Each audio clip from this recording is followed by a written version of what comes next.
Nicole from SPIC CrossFit. We have Dr. Maggio here, which is our soft tissue specialist. He was actually featured on our blog post the other day about hamstring tightness and the common causes for that. And so now we're going to go over establishing why your hamstrings are tight and what to do about it. So he's going to kind of take over, test me and my mobility, my hamstrings, and then show me what to do about it. So if you're one of those people that just has to sit all damn day long, I'm sorry, but that's just how it is for you. You do a lot of damage sitting all day long. So what we want to do is show how to kind of counter that and be able to figure out if you're doing damage, how to fix it, how to get your hamstrings moving better. So we talked about in the blog post the other day, the idea of protective tension and how hamstrings tighten up for a reason. And the idea that you don't need to stretch them more, you actually need to figure out why they're tight and get rid of that problem. So what we're going to do today is show you how to do a basic screening on yourself to see if you do in fact have this issue going on, and then we're going to try to show you a couple things to fix that. So I'm going to have Nicole stand up for me. And first thing we're going to have her do is she's just going to stand with her feet about shoulder width apart and going to keep her legs nice and straight. And I want her to bend down as far as she can go like she's touching the ground. Is that about normal for you? Yeah, it's pretty normal. Okay, so nice easy transition. She's able to get down and touch the floor pretty good. Next thing I'm going to do is I'm going to have you do it again, and I want to know where you feel the stretch when you do that. All down my leg. I feel it. Calves, hamstrings. More on one side than the other? My right. Your right side. Yeah. Good.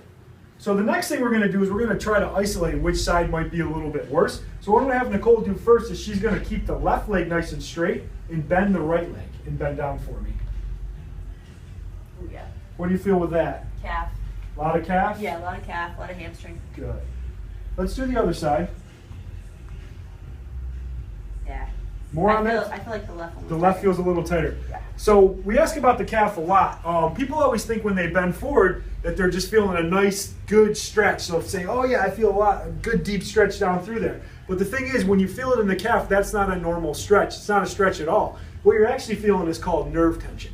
So when you bend forward, you have your sciatic nerve here. It needs to have some slide and glide to go where it needs to go. And what happens is when you go down, it should be a nice, easy transition. You should just feel a pull or a good stretch in your hamstring. You shouldn't feel something where it feels like someone stabbed you or you got shot, and you definitely shouldn't feel it in the calf.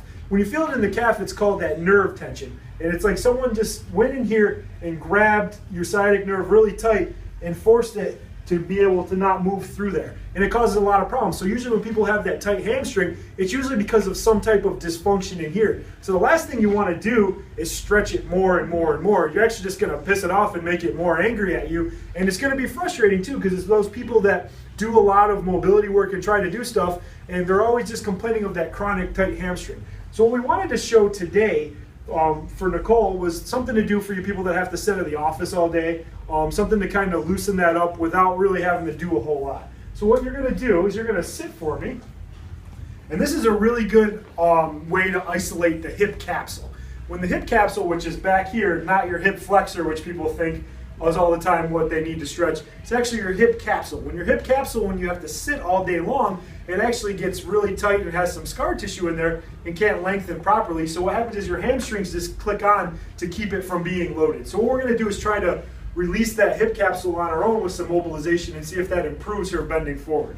So what we're going to have Nicole do first is she's going to cross her leg over just like that and bring her leg down just like here. The next thing we're going to have you do is put both your hands right on your shin. And this one's going to be a little different. A lot of people, when they do this stretch, they really want to lean forward and feel like a whole stretch all through here. This is going to be a really isolated stretch. And what you're going to do is you're going to hold your hands here just like this. And all I want you to do is take your nose and you're just going to slightly edge it forward until you start to feel a lot of pressure and deep pull build up in there. And that's as far as you want to go. A stretch should be a nice, easy transition you get in there. If it feels like someone's stabbing you with an ice pick or this whole area just tightens up, it shouldn't feel like that. And that's something that's not a good stretch. So not like this. Not like that. No, not at all. So what you want to do is hold it for about 30 seconds on each side. And then you want to retest it and see if that made your going forward better. So let's do the other side really quick. So the key is make sure we have the hands here, and then that nose is the only thing that really needs to come forward. And you should feel a real deep pressure down in there, but nothing, not a whole general one, but really focused through there. Yeah, it's the only place I feel it is right on the side of my hip. So the next thing you want to do is, we always talk about in CrossFit, there's 9 fundamentals of CrossFit. One of them is the idea of flexibility. We spend so much time measuring our workouts, what we do, everything like that. We don't measure our actual flexibility. So if you have a limited motion here, you're feeling it in the calves, you're feeling a lot of stretch, see where you're at, try this, and then retest it and see if it made a difference with that tension. So we'll have Nicole stand up, see if we feel less tension going down, if it's a little easier.